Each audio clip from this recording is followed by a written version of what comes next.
Actually, email started as something very interesting. The origin of email is very simply that it was a very basic program written by Ray Tomlinson in 1972, which simply, as as it says right here, consisted of two programs, one for sending mail and one for retrieving mail. Now today, email has evolved to various services which we are familiar with, one of which is Gmail, which Rutgers utilizes. And essentially, Gmail just has everything in a more organized fashion, and you have your spam mail, all your regular stuff right there. The interesting thing with email is that it allows for globalized communication in addition to more rapid communication.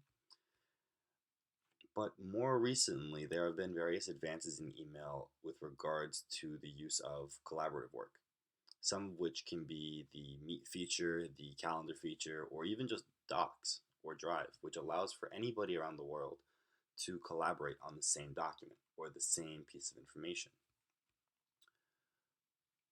Much like email, instant messaging also behaves that way in that it allows for people to communicate anywhere in the world at any given moment.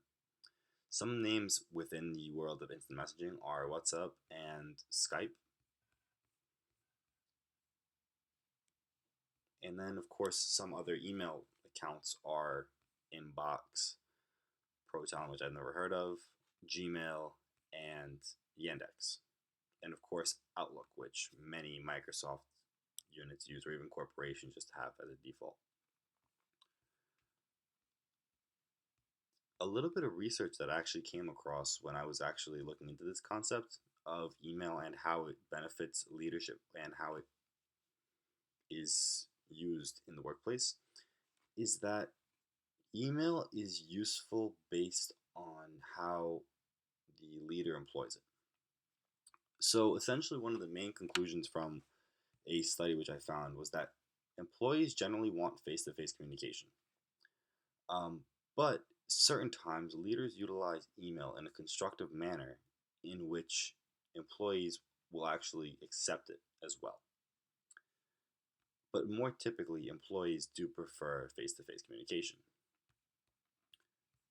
This is very simply because they're actually able to respond to the visual cues or actually get a response more directly rather than just a flat piece of text.